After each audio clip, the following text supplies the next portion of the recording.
हो सकता है यह वीडियो आपकी जिंदगी का सबसे छोटा निर्णय लगे, लेकिन इसका असर आपकी आत्मा तक जाएगा। यह वीडियो किसी विशेष उम्र, ज्ञान या साधना की मांग नहीं करता। यह वीडियो केवल एक अनुभव की तैयारी है।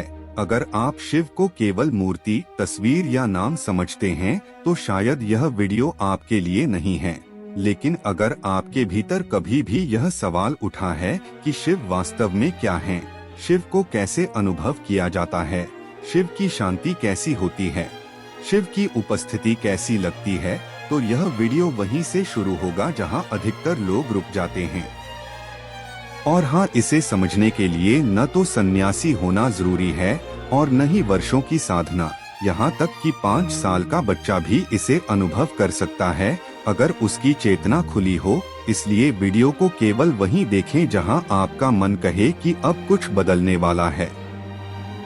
मैं अमोन गुरुजी आपके अपने YouTube चैनल पर आप सभी का स्वागत करता हूं। और आज जो विषय हम छूने जा रहे हैं वह किसी ग्रंथ से लिया हुआ ज्ञान नहीं है, बल्कि उस सत्य की बात है जिसे हर इंसान भीतर से जानता है लेकिन स्वीकार करने से डरता है। आज हम शिव को मान्यता की तरह नहीं बल्कि चेतना की तरह समझेंगे, क्योंकि शिव कोई बाहर बैठी सत्ता नहीं है। शिव वह स्थिति है जहां इंसान स्वयं से झूठ बोलना बंद कर देता है। इस दुनिया में सबसे कठिन काम तपस्या नहीं है, सबसे कठिन काम है स्वयं के साथ ईमानदार होना। और शिव वहीं प्रकट होते हैं जहां ईमानदारी शुरू होती है। जैसे ही इंसान अपने भीतर के डर, लालच, अपेक्षा और दिखावे को देख लेता है, उसी क्षण एक मौन जन्म लेता है, और वही मौन शिव है। लोग सोचते हैं कि शिव को पाने के लिए कुछ विशेष करना पड़ेगा, किसी नियम का पालन करना पड़ेगा, किसी जगह जाना पड़ेगा। लेकिन सत्य यह है कि शिव तक पहुंचने का रास्ता कहीं जाता नहीं, वह यहीं रुक जाता है, क्योंकि जहां भागदौड़ खत्म होती है वहीं शिव शुरू होते हैं। बचपन में आपने देखा होगा कि बच्चा बिना कारण हंस देता है, बिना कारण रो देता है, बिना कारण चुप बैठ जाता है। वह जीवन के साथ सौदा नहीं करता, वह जीवन को जैसा है वैसा जीता है। और यही कारण है कि उसकी चेतना खुली होती है। शिव की ऊर्जा उसी खुलेपन में सहज रूप से बहती है। जैसे जैसे इंसान बड़ा होता है, वह सीखता है कि क्या सही है, क्या गलत है, क्या करना चाहिए, क्या नहीं करना चाहिए, और धीरे धीरे वह स्वयं से दूर होता चला जाता है। वह एक भूमिका बन जाता है, और जहाँ भूमिका है वहाँ सत्य नहीं टिकता। शिव भूमिका नहीं निभाते, शिव अभिनय नहीं करते, शिव केवल साक्षी हैं। इसलिए जब आप अपने जीवन को देखने लगते हैं बिना उसे बदलने की कोशिश किए, तब आप शिव के करीब होते हैं। कभी ध्यान दीजिए जब आप बहुत थक जाते हैं, जब हार मान लेते हैं, जब मन कहता है अब कुछ नहीं करना, उसी क्षण भीतर एक अजीब सी शांति उतरती है। वह शांति किसी उपलब्धि से नहीं आती, वह समर्पण से आती है, और समर्पण शिव का द्वार है। शिव का अर्थ यह नहीं कि आप संसार छोड़ दें। शिव का अर्थ है संसार में रहते हुए भी उससे बंधे न रहें। जैसे पानी में कमल रहता है लेकिन पानी से गीला नहीं होता, वैसे ही शिव की चेतना में जीने वाला इंसान परिस्थितियों में रहता है लेकिन उनसे डूबता नहीं। आज मनुष्य की सबसे बड़ी पीड़ा यह नहीं है कि उसके पास क्या नहीं है, उसकी पीड़ा यह है कि वह हर समय कुछ और होना चाहता है, और यह चाह उसे वर्तमान से काट देती है, जबकि शिव केवल वर्तमान में है। जब आप खाना खाते समय केवल खाते हैं, चलते समय केवल चलते हैं, बोलते समय केवल बोलते हैं, तब आप शिव की अवस्था में होते हैं, क्योंकि उस समय मन भटक नहीं रहा होता, वह यही होता है। शिव का अनुभव कभी शोर में नहीं होता, वह हमेशा सूक्ष्म होता है, इतना सूक्ष्म कि केवल सजग व्यक्ति ही उसे महसूस कर पाता है। इसलिए शिव को पाने का अर्थ है अपनी संवेदनशीलता को पुनः जीवित करना। जब आप किसी को माफ करते हैं बिना यह सोचे कि वह योग्य है या नहीं, जब आप किसी स्थिति को स्वीकार करते हैं बिना शिकायत के, तब आप अपने भीतर के भार को उतारते हैं। और जैसे जैसे भार उतरता है चेतना हल्की होती जाती है। शिव हल्केपन में प्रकट होते हैं, जहाँ बोझ नहीं होता, जहाँ अपेक्षा नहीं होती, जहाँ भविष्य का डर नहीं होता। लोग कहते हैं शिव विष पीने वाले हैं, लेकिन इसका अर्थ केवल कथा नहीं है। इसका अर्थ यह है कि जो व्यक्ति जीवन के विष को भी बिना कड़वाहट के स्वीकार कर लेता है, वही शिव की अवस्था में है। जब जीवन आपको तोड़ने की कोशिश करता है और आप टूटते नहीं बल्कि और स्पष्ट होते हैं, तब आप समझ सकते हैं कि भीतर कोई शक्ति काम कर रही है। वह शक्ति कोई बाहर से नहीं आती, वह आपकी अपनी चेतना की गहराई से उठती है। शिव को अनुभव करने के लिए आंखें बंद करना आवश्यक नहीं, आवश्यक है भीतर के शोर को पहचानना, क्योंकि जैसे ही आप शोर को पहचान लेते हैं, वह आपको नियंत्रित करना बंद कर देता है। मन की सबसे बड़ी चाल यह है कि वह हर चीज को लक्ष्य बना देता है, यहाँ तक कि ईश्वर को भी। लेकिन शिव लक्ष्य नहीं है, शिव यात्रा का अंत नहीं है, शिव यात्रा का हर क्षण है।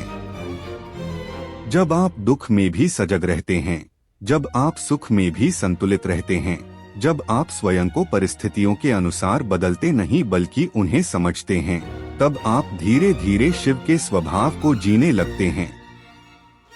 शिव का मार्ग किसी से लड़ने का मार्ग नहीं है, न समाज से, न विचारों से, न स्वयं से। यह मार्ग समझ का मार्ग है, और समझ आते ही संघर्ष गिर जाता है।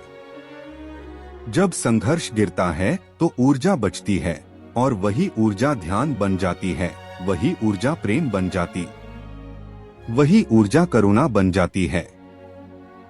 शिव करुणा है लेकिन कमजोरी नहीं, शिव मौन है लेकिन निष्क्रिय नहीं, शिव स्थिर हैं लेकिन मृत नहीं।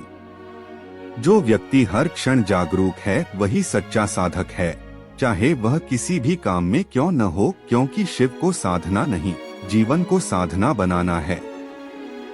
अगर आप यह वीडियो सुनते हुए कहीं भी रुक गए हैं, भीतर कुछ शांत हुआ है या कुछ स्पष्ट हुआ है, तो वही संकेत है कि आप केवल सुन नहीं रहे, आप अनुभव कर रहे हैं।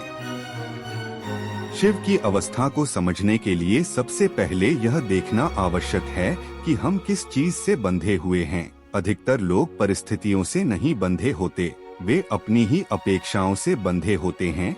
वे सोचते हैं जीवन वैसा होना चाहिए जैसा उन्होंने कल्पना की है, और जब जीवन वैसा नहीं होता तो वे दुखी हो जाते हैं। लेकिन शिव की चेतना में दुख तब पैदा ही नहीं होता, क्योंकि वहाँ अपेक्षा नहीं होती। अपेक्षा भविष्य में रहती है और शिव वर्तमान में रहते हैं। इसलिए जो व्यक्ति भविष्य में जीता है वह शिव से दूर रहता है, और जो व्यक्ति इस क्षण में जीना सीख लेता है वह बिना जाने ही शिव के पास आ जाता है।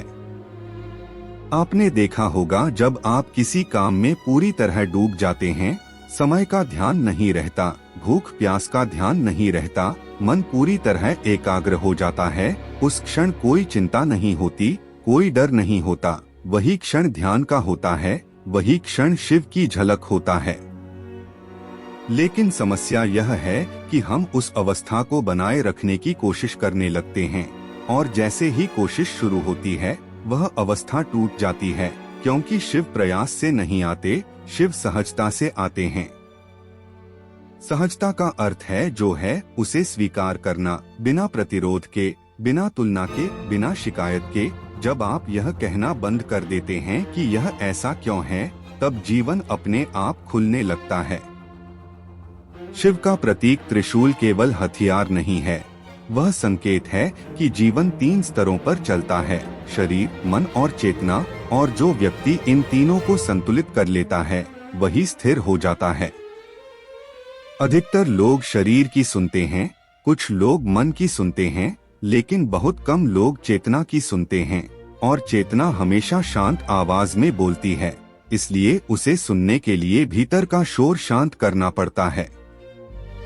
जब आप लगातार अपने भीतर उठने वाले विचारों को देखते रहते हैं, तब एक समय ऐसा आता है जब विचार कमजोर पड़ने लगते हैं। वे आते तो हैं लेकिन पकड़ नहीं पाते, और जब विचार पकड़ना बंद कर देते हैं तब भीतर खाली जगह बनती है। उस खाली जगह से डरिए मत, क्योंकि वही खाली जगह आपकी असली शक्ति है। उसी में रचनात्मकता जन्म लेती है, उसी में प्रेम गहराता है, उसी में समझ प्रकट होती है। शिव उस खालीपन में बैठते हैं क्योंकि वहाँ कोई आग्रह नहीं होता, कोई मांग नहीं होती, कोई शर्त नहीं होती। लोग कहते हैं हमें किसी का सहारा चाहिए, लेकिन सहारा हमेशा कमजोरी से पैदा होता है। और शिव निर्भरता नहीं सिखाते, शिव आत्मनिर्भरता सिखाते हैं। वह आत्मनिर्भरता जो अकेलेपन से नहीं, पूर्णता से आती है। जब आप अकेले होते हैं और फिर भी अधूरे नहीं होते, जब आप शांत होते हैं और फिर भी जीवंत होते हैं, जब आप स्थिर होते हैं और फिर भी सक्रिय होते हैं, तब आप शिव की ऊर्जा में होते हैं। आज के समय में सबसे बड़ी साधना यही है कि आप प्रतिक्रिया देने से पहले रुक सकें, एक क्षण रुक सकें। उस रुकने में ही सारी क्रांति छिपी है, क्योंकि प्रतिक्रिया अतीत से आती है और सजग उत्तर वर्तमान से आता है, और शिव केवल वर्तमान में ही प्रकट होते हैं। जब कोई आपको अपमानित करता है और आप तुरंत प्रतिक्रिया नहीं देते, बल्कि भीतर उठती भावना को देखते हैं, तब आप अपने जीवन की दिशा बदल रहे होते हैं। यह दबाना नहीं है, यह समझना है, और समझ में जो शक्ति है वह किसी भी संघर्ष से बड़ी है। शिव को गुस्सा नहीं आता, ऐसा नहीं है। शिव क्रोध को जानते हैं, लेकिन उसके गुलाम नहीं होते, यही फर्क है। जब आप अपनी भावनाओं को स्वीकार करते हैं लेकिन उनके पीछे नहीं भागते, तब आप उनसे ऊपर उठने लगते हैं। जीवन में बहुत से लोग कहते हैं हमें शांति चाहिए, लेकिन वे शांति को सुविधा समझ लेते हैं, जबकि शांति एक आंतरिक अनुशासन है, एक सजग स्थिति है। शांति का अर्थ यह नहीं कि बाहर कुछ न घटे, शांति का अर्थ है भीतर कुछ न हिले। जब बाहर तूफान हो और भीतर सन्नाटा हो, वही शिव की पहचान है। आपने देखा होगा कि कभी कभी बिना किसी कारण के आंखें नम हो जाती हैं, बिना किसी कारण के हृदय भर आता है। वह कमजोरी नहीं है, वह भीतर की कठोरता के पिघलने का संकेत है। शिव कठोरता को नहीं, तरलता को पसंद करते हैं, क्योंकि जहाँ तरलता होती है वहाँ जीवन बहता है। जो व्यक्ति हर बात में सही साबित होना चाहता है, वह जीवन से दूर हो जाता है, और जो व्यक्ति समझना चाहता है, वह जीवन के करीब आ जाता है। शिव के मार्ग में कोई विजेता नहीं होता, यहाँ केवल जागरूकता होती है। जब आप यह देख लेते हैं कि हर इंसान अपने स्तर की समझ से काम कर रहा है, तब आप क्रोध छोड़ देते हैं, और क्रोध छोड़ते ही भीतर जगह बनती है। उस जगह में करुणा उतरती है, और करुणा शिव की सुगंध है। करुणा का अर्थ यह नहीं कि आप गलत को सही कह दें, करुणा का अर्थ है आप समझें कि गलत क्यों हो रहा है। समझ आने पर नफरत की जरूरत नहीं रहती। शिव की चेतना में जीने वाला व्यक्ति किसी से लड़ता नहीं, वह स्पष्ट होता है, और स्पष्टता अपने आप चीजों को सुलझा देती है। अगर आप जीवन में बार बार एक ही पीड़ा दोहराते देख रहे हैं, तो समझिए कि आपने उससे कुछ सीखा नहीं है, क्योंकि जीवन तब तक पाठ दोहराता है जब तक समझ नहीं आती, और जैसे ही समझ आ जाती है, वही पीड़ा गुरु बन जाती है। शिव दुख को शत्रु नहीं मानते, शिव दुख को शिक्षक मानते हैं। जब आप दुख से भागना बंद कर देते हैं और उसे समझने लगते हैं, तब दुख अपना काम पूरा करके चला जाता है। जो बचता है वह शांति है, और वही शांति स्थायी होती है, क्योंकि वह परिस्थिति पर निर्भर नहीं होती। जब इंसान यह समझ लेता है कि जीवन उसे तोड़ने नहीं बल्कि खोलने के लिए कठिनाइयां देता है, तभी उसकी दृष्टि बदलती है। अधिकतर लोग कठिन समय में प्रश्न पूछते हैं कि मेरे साथ ही ऐसा क्यों हो रहा है, लेकिन शिव की दृष्टि से देखा जाए तो प्रश्न यह नहीं होता कि मेरे साथ क्यों, बल्कि यह होता है कि मेरे भीतर क्या बदलने वाला है। हर कठिन अनुभव के भीतर एक निमंत्रण छिपा होता है। वह निमंत्रण होता है अधिक सजग होने का, अधिक सच्चा होने का, अधिक गहरा होने का। लेकिन मन उस निमंत्रण को खतरा समझ लेता है और बचाव में चला जाता है। शिव बचाव नहीं सिखाते, शिव खुलना सिखाते हैं, क्योंकि जो खुला होता है वही सीख सकता है और जो बंद हो जाता है वही टूटता है। आपने देखा होगा कि जब आप किसी बात से डरते हैं तो आप सिकुड़ जाते हैं, शरीर भी सख्त हो जाता है, सांस भी उथली हो जाती है, और जब आप किसी बात को स्वीकार कर लेते हैं तो शरीर ढीला पड़ जाता है, सांस गहरी हो जाती है। यही स्वीकार्यता शिव का पहला संकेत है। स्वीकार्यता का अर्थ हार मान लेना नहीं है।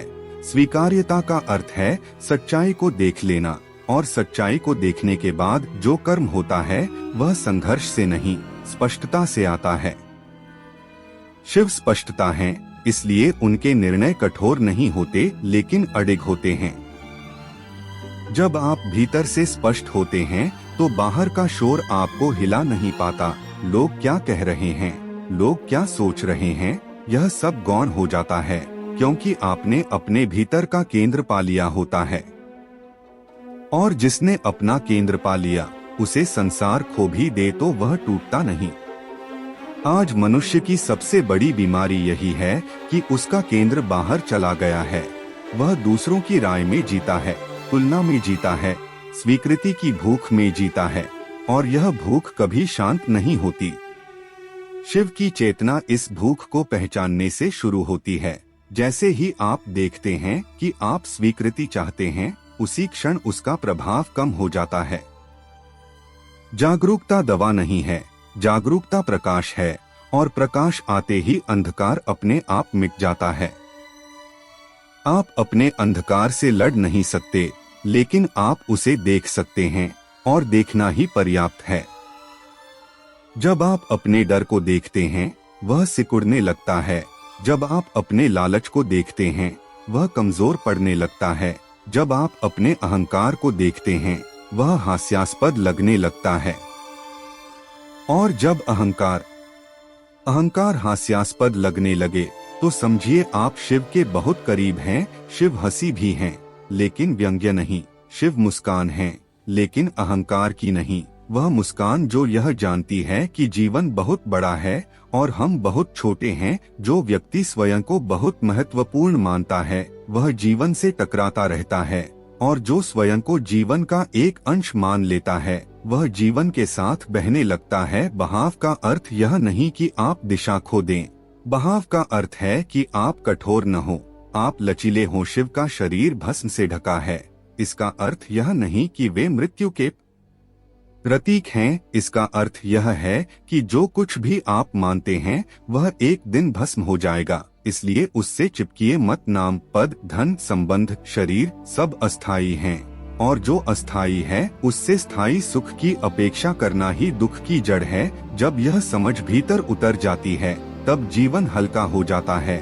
आप चीजों का आनंद लेते हैं, लेकिन उनसे बंधते नहीं। बंधन दुख देता है, प्रेम नहीं। शिव प्रेम है, लेकिन आसक्ति नहीं, इसलिए उनका प्रेम मुक्त करता है। जब आप किसी को यह आजादी देते हैं कि वह जैसा है वैसा रहे, तब आप वास्तव में उससे प्रेम कर रहे होते हैं। और जब आप स्वयं को यह आजादी देते हैं कि आप हर समय सही न हो, हर समय मजबूत न हो, तब आप स्वयं के प्रति करुणामय हो जाते हैं। करुणा भीतर से शुरू होती है, बाहर बाद में जाती है।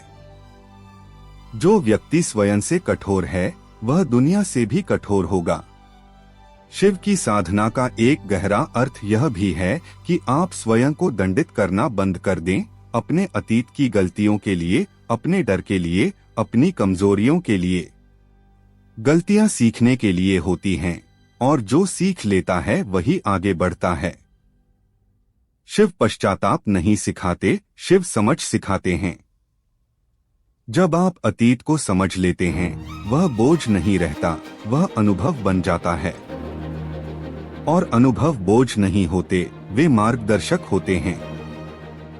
आज अगर आप थके हुए हैं, अगर आपको लग रहा है कि जीवन बहुत भारी हो गया है, तो यह संकेत है कि आप बहुत कुछ पकड़े हुए हैं, जिसे छोड़ने का समय आ गया है। छोड़ना हार नहीं है, छोड़ना बुद्धिमानी है। जैसे पेड़ पुराने पत्ते गिरा देता है ताकि नए पत्ते आ सकें, वैसे ही चेतना भी पुराने विचार गिराती है ताकि नई समझ आ सके। शिव नष्ट करने वाले नहीं हैं, शिव रूपांतरण करने वाले हैं। जो समाप्त होता है वह कभी सत्य नहीं होता, और जो सत्य होता है वह कभी समाप्त नहीं होता। इसलिए जब आपके जीवन में कुछ समाप्त हो रहा है तो डरिए मत, शायद वही रास्ता खोल रहा है। अगर आप अभी भी सुन रहे हैं तो इसका अर्थ है कि भीतर कुछ रुका नहीं है, कुछ खुल रहा है, और यह यात्रा अभी अपने मध्य में है।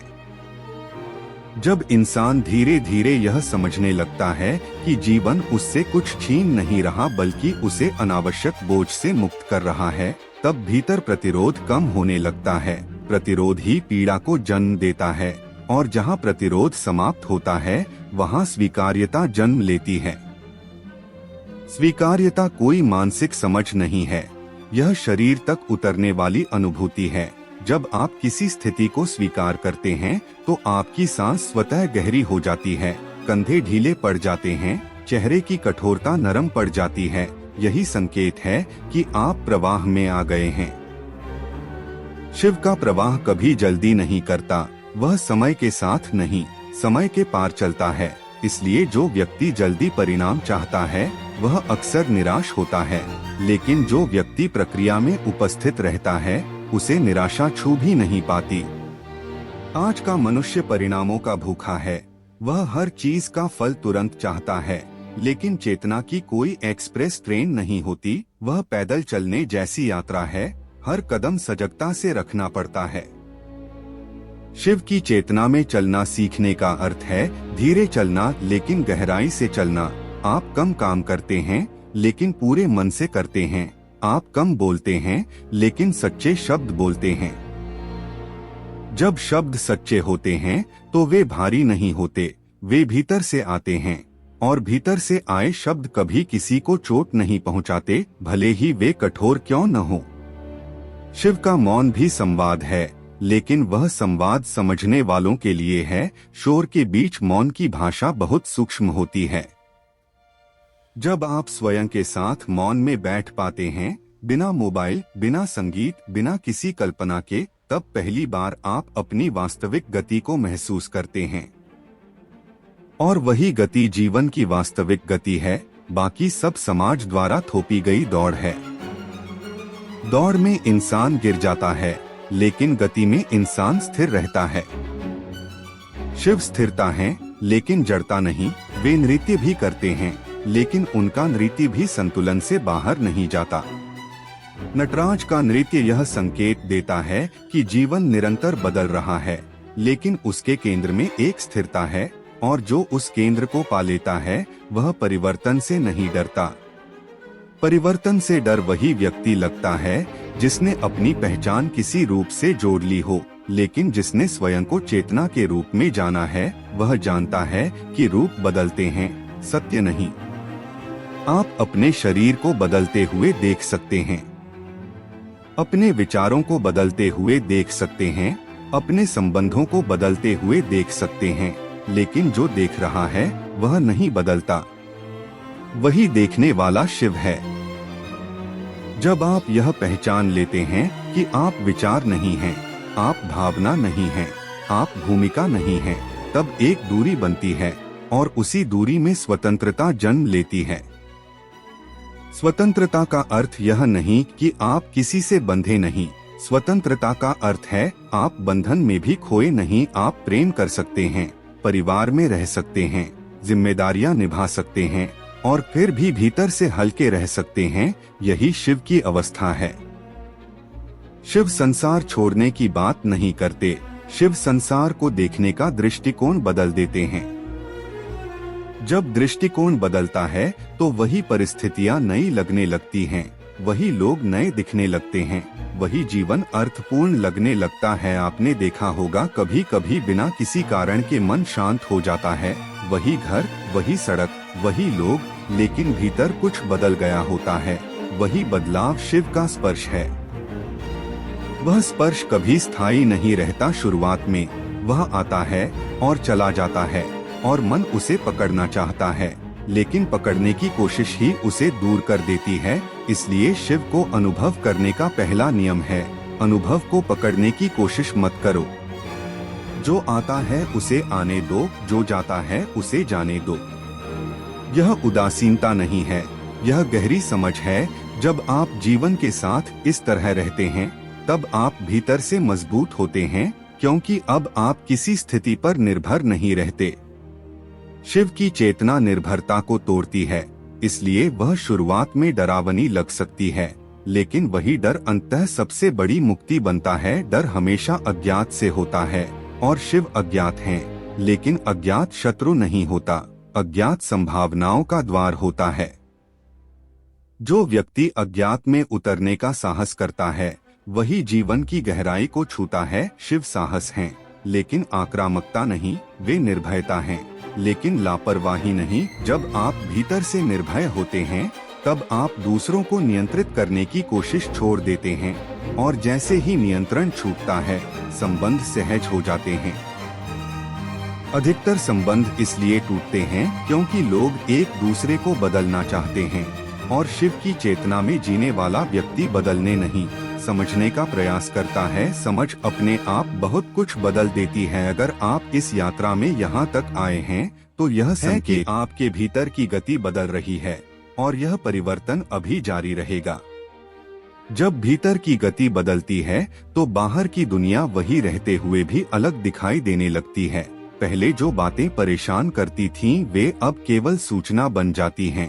पहले जो शब्द चोट पहुंचाते थे, वे अब केवल ध्वनि रह जाते हैं, क्योंकि अब आप हर चीज को अपने ऊपर लेने के बजाय उसे देखने लगे होते हैं। देखना बहुत बड़ी क्रांति है, क्योंकि देखने में दूरी होती है, और दूरी में ही विवेक जन्म लेता है।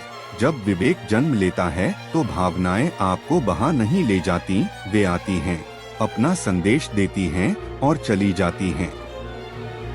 शिव की चेतना भावनाओं को दबाती नहीं, उन्हें सम्मान देती है, लेकिन शासन करने नहीं देती। आप रो सकते हैं, आप हंस सकते हैं, आप क्रोधित हो सकते हैं, लेकिन आप खोते नहीं, क्योंकि भीतर कोई देख रहा है। यह देखने वाला धीरे धीरे आपका वास्तविक केंद्र बन जाता है। एक समय आता है जब आप स्वयं से पूछते हैं कि क्या मैं वही हूँ जो मैं सोचता था, और यही प्रश्न आत्मिक जागृति की शुरुआत है। अधिकतर लोग जीवन भर स्वयं को वही मानते रहते हैं जो उन्हें बताया गया, नाम, पहचान, भूमिका, सफलता, असफलता, लेकिन बहुत कम लोग यह साहस करते हैं कि वे इन सब के पीछे झांकें। शिव का मार्ग साहस का मार्ग है, लेकिन यह साहस तलवार उठाने का नहीं है, यह साहस भीतर देखने का है। भीतर देखने पर सबसे पहले अव्यवस्था दिखाई देती है, अधूरे सपने, दबे हुए डर, अधूरे क्रोध, अधूरे प्रेम, और यहीं पर अधिकतर लोग रुक जाते हैं। वे कहते हैं यह बहुत भारी है, यह बहुत उलझा हुआ है, लेकिन जो व्यक्ति वहीं टिक जाता है, वही रूपांतरण की प्रक्रिया में प्रवेश करता है। शिव की साधना का अर्थ है अराजकता में भी स्थिर रहना। जब आप अपनी उलझन के साथ भी बैठ पाते हैं, बिना उससे भागे, तब वह उलझन धीरे धीरे स्पष्टता में बदलने लगती है। स्पष्टता कोई विचार नहीं है, यह अनुभव है। यह जानना है कि क्या आवश्यक है और क्या नहीं। और जैसे ही अनावश्यक गिरता है, जीवन हल्का हो जाता है। हल्केपन का अर्थ लापरवाही नहीं है, हल्केपन का अर्थ है बोझ रहित जिम्मेदारी। आप अपना काम करते हैं, लेकिन आप उसमें अपनी पहचान नहीं फंसाते। आप सफल होते हैं, लेकिन आप सफलता नहीं बन जाते। आप असफल होते हैं, लेकिन आप असफलता नहीं बन जाते। यही संतुलन शिव की पहचान है। शिव का जीवन संदेश यह नहीं है कि सब कुछ छोड़ दो, बल्कि यह है कि किसी चीज को इतना मत पकड़ो कि वह तुम्हें पकड़ ले। जब आप किसी परिणाम से चिपकते हैं, आप तनाव पैदा करते हैं, और जब आप प्रक्रिया में रहते हैं, आप शांत रहते हैं। शांति निष्क्रियता नहीं है, शांति सबसे उच्च स्तर की सक्रियता है। शांत व्यक्ति जल्दी निर्णय नहीं करता, लेकिन जब करता है तो सही जगह से करता है। उसका निर्णय डर से नहीं, स्पष्टता से आता है, डर भविष्य से आता है, स्पष्टता वर्तमान से आती है। इसलिए शिव का मार्ग भविष्य की चिंता से वर्तमान की गहराई की ओर ले जाता है। जब आप वर्तमान में पूरी तरह उपस्थित होते हैं, तब समय अपना महत्व खो देता है। आप घड़ी नहीं देखते, आप अनुभव देखते हैं। और अनुभव में समय नहीं होता, केवल गहराई होती है। आपने कभी देखा होगा कि कुछ क्षण बहुत छोटे होते हुए भी बहुत गहरे लगते हैं और कुछ लंबे समय भी खोखले लगते हैं।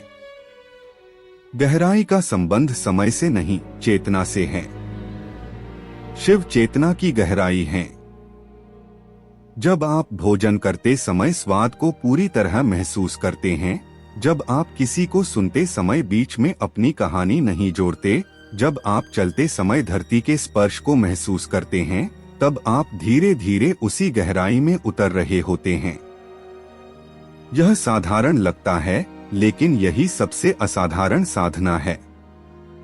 शिव साधारण में छिपे असाधारण हैं। लोग चमत्कार खोजते हैं, लेकिन सबसे बड़ा चमत्कार यह है कि आप सजग होकर जी रहे हैं।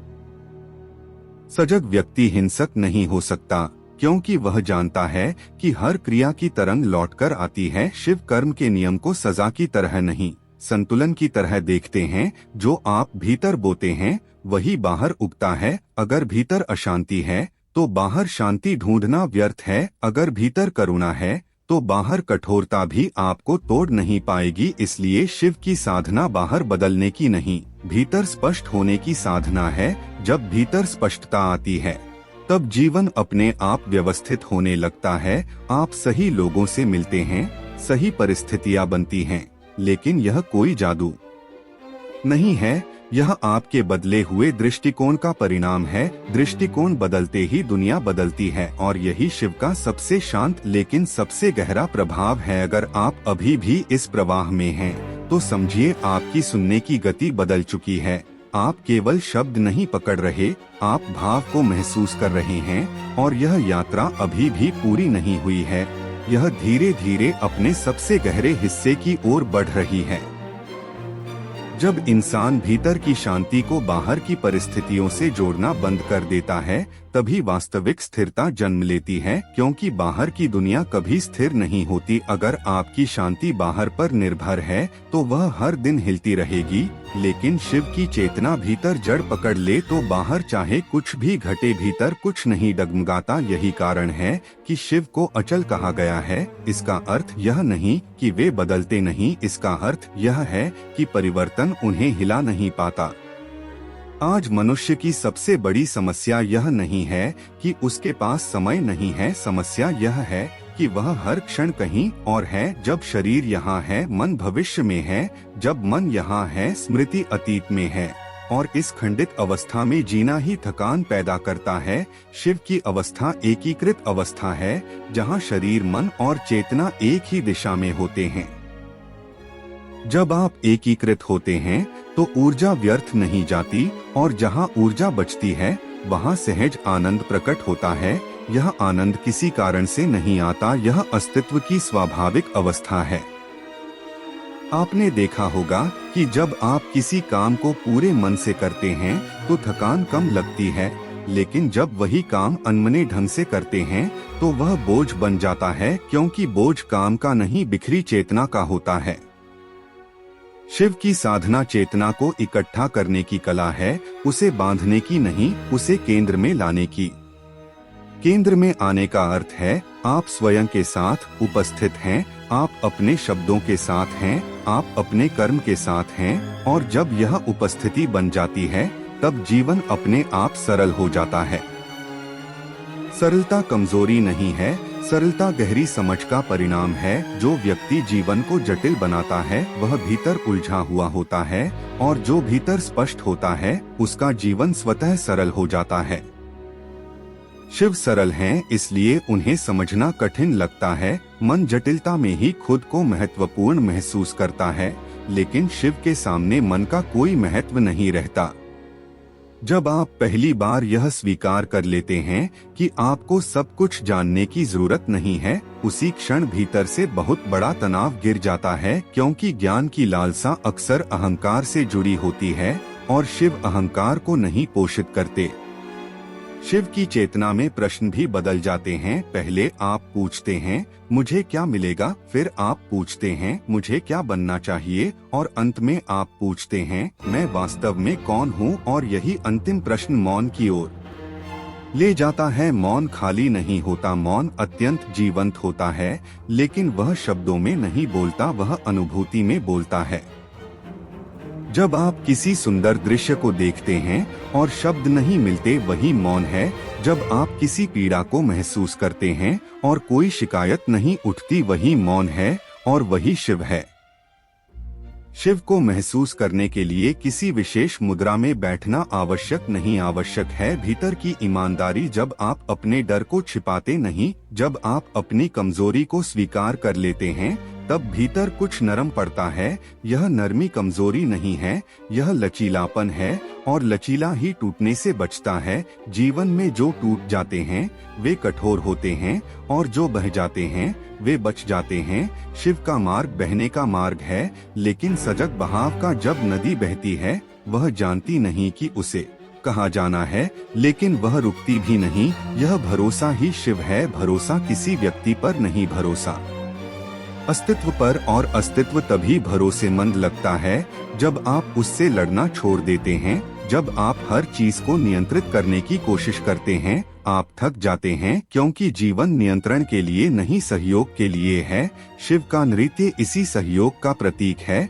जहां हर गति दूसरी गति से जुड़ी होती है। कोई अकेला नहीं नाचता, पूरा अस्तित्व एक साथ नाचता है। जब आप यह समझ लेते हैं कि आप अलग नहीं हैं, तभी प्रतिस्पर्धा गिरती है, तभी ईर्ष्या गिरती है, तभी तुलना गिरती है। तुलना अहंकार का खेल है, और अहंकार भय से जन्म लेता है। भय इस बात का कि मैं कम हूँ, मैं पीछे रह जाऊंगा, मैं खो जाऊंगा। लेकिन शिव की चेतना में कोई कम या ज्यादा नहीं होता, वहाँ केवल होना होता है। जब आप स्वयं को पूर्ण मान लेते हैं, तब पाने की दौड़ समाप्त हो जाती है, और जैसे ही दौड़ समाप्त होती है, शांति प्रकट होती है। यह शांति उबाऊ नहीं होती, यह अत्यंत जीवंत होती है, क्योंकि अब आपकी ऊर्जा संघर्ष में नहीं बह रही। आप छोटे छोटे क्षणों में आनंद ढूंढने लगते हैं, धूप की गर्मी में, हवा के स्पर्श में, किसी की सच्ची मुस्कान में, और यही जीवन का वास्तविक रस है। शिव जीवन से भागने की नहीं, जीवन में उतरने की शिक्षा देते हैं, लेकिन आंखें खुली रखकर।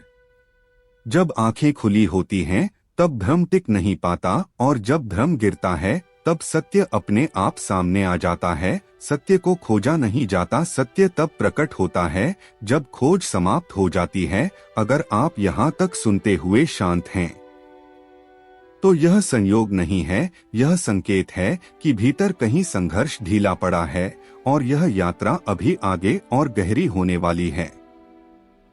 कोई आदेश नहीं देता, वह केवल उपस्थित रहता है, और उसकी उपस्थिति में आप झूठ नहीं जी सकते। शिव की उपस्थिति में अभिनय असंभव हो जाता है, और जहां अभिनय समाप्त होता है, वहीं सत्य शुरू होता है।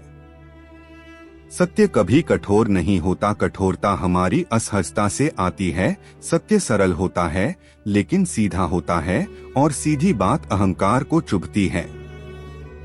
इसलिए अहंकार शिव से डरता है, क्योंकि शिव के सामने वह टिक नहीं पाता। जब अहंकार ढीला पड़ता है, तब जीवन हल्का हो जाता है, और हल्कापन ही वास्तविक आनंद है। आनंद का अर्थ हंसी नहीं, आनंद का अर्थ संतुलन है। आप रो सकते हैं और फिर भी भीतर आनंद रह सकता है। आप कठिनाई में हो सकते हैं और फिर भी भीतर शांति रह सकती है। यही कारण है कि शिव को दोनों ध्रुवों का स्वामी कहा गया है। वे श्मशान में भी उतने ही सहज हैं जितने कैलाश में। इसका अर्थ यह है कि जो व्यक्ति शिव की चेतना में है, वह जीवन के किसी भी पक्ष से डरता नहीं, क्योंकि उसने दोनों को स्वीकार कर लिया है। स्वीकृति कमजोरी नहीं है, स्वीकृति सबसे बड़ा साहस है, क्योंकि स्वीकृति में कोई मुखौटा नहीं होता। जब आप बिना मुखौटे जीने लगते हैं, तब ऊर्जा बचती है, क्योंकि अब आपको कुछ साबित नहीं करना होता। साबित करने की थकान ही मनुष्य को तोड़ देती है और शिव इस थकान से मुक्ति है। अगर आप अभी भी इस प्रवाह में हैं, तो यह इसलिए नहीं कि शब्द अच्छे हैं, बल्कि इसलिए कि भीतर कुछ शांत हो रहा है। और यह शांति शब्दों से नहीं आती, यह शब्दों के बीच की खामोशी से आती है। और यही खामोशी धीरे धीरे आपकी अपनी होने लगती है। और जब यह आपकी अपनी हो जाती है, तब जीवन कभी पहले जैसा नहीं रहता। जब यह सहज गति स्थिर होने लगती है, तब व्यक्ति के भीतर एक गहरी स्पष्टता जन्म लेती है।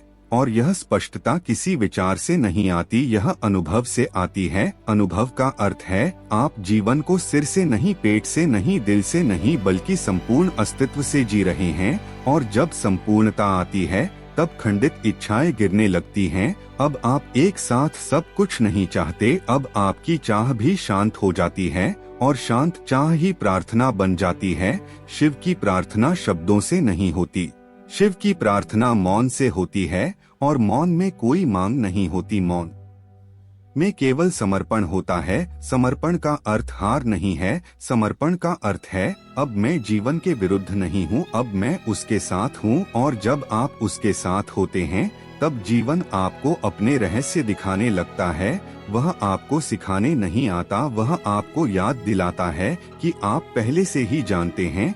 ज्ञान बाहर से नहीं आता, ज्ञान भीतर से जागता है।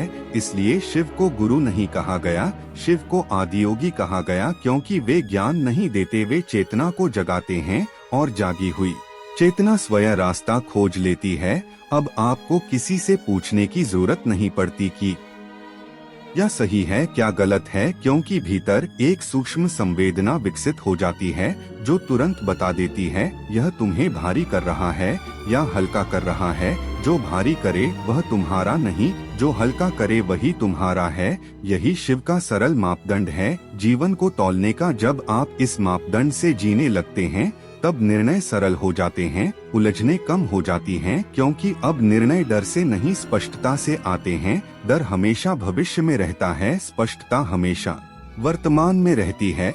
और वर्तमान में रहना ही ध्यान है। ध्यान कोई अभ्यास नहीं है, ध्यान जीवन जीने की गुणवत्ता है।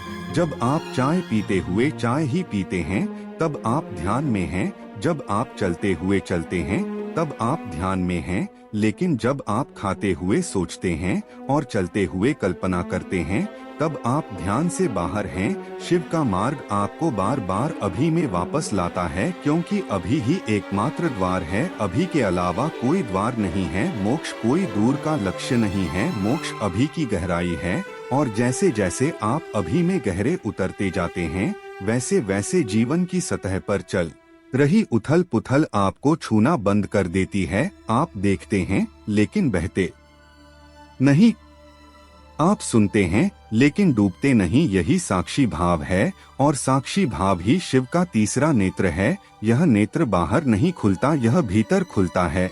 और जब यह नेत्र खुलता है, तब भ्रम जलने लगते हैं। इसलिए शिव को भस्मधारी कहा गया है। भस्म बाहर की नहीं, भीतर की होती है, अहंकार की, अपेक्षाओं की, डर की। और जब यह सब जल जाता है, तब जो बचता है वही सत्य है, वही सरल है, वही सुंदर है। और उसी सरल सुंदर सत्य के साथ जीना ही शिव के साथ जीना है। अब इस पूरी साधना को पूर्ण करने के लिए एक सरल मंत्र और एक अत्यंत प्रभावी उपाय को समझ लीजिए। यह मंत्र किसी चमत्कार के लिए नहीं है, यह आपको अपने केंद्र में लाने के लिए है। मंत्र है नमः शिवाय। इसे किसी संख्या में बांधने की आवश्यकता नहीं है। बस दिन में कभी भी जब मन भटकता लगे, तब धीमी सांस के साथ और छोड़ते समय नमः शिवाय भीतर ही भीतर अनुभव करें। शब्दों पर जोर न दें, भावना पर टिकें। यह मंत्र धीरे धीरे आपके भीतर की गति को संतुलित करेगा और विचारों के बीच की खाली जगह को बड़ा करेगा। वहीं से शांति जन्म लेती है। अब उपाय बहुत सरल है लेकिन गहरा है। रोज दिन में केवल 5 मिनट अपने मोबाइल से दूर किसी शांत जगह बैठकर अपनी सांस को बदलने की कोशिश मत करना। बस देखना सांस आ रही है, जा रही है। जब ध्यान भटके तो खुद को दोष मत देना, बस वापस सांस पर आ जाना। यही उपाय है, यही साधना है, यही शिव का मार्ग है। इसमें कुछ जोड़ना नहीं है, कुछ हटाना नहीं है, केवल देखना है। और जो देख पाता है वही मुक्त होता है। अगर यह बातें आपके भीतर कुछ हिला रही हैं, अगर यह प्रवाह आपको भारी नहीं बल्कि हल्का कर रहा है, तो इसका अर्थ है आप सही दिशा में सुन रहे हैं। ऐसे ही गहरे सत्संग और चेतना से जुड़े वीडियो पाने के लिए हमारे YouTube चैनल को अभी सब्सक्राइब करें, वीडियो को लाइक करें, अपनी अनुभूति कमेंट में साझा करें और इस संदेश को ज्यादा से ज्यादा लोगों तक शेयर करें। आपका छोटा सा सहयोग इस चेतना को और आगे बढ़ाता है। हम सब मिलकर इस यात्रा को जीवित रखते हैं। धन्यवाद।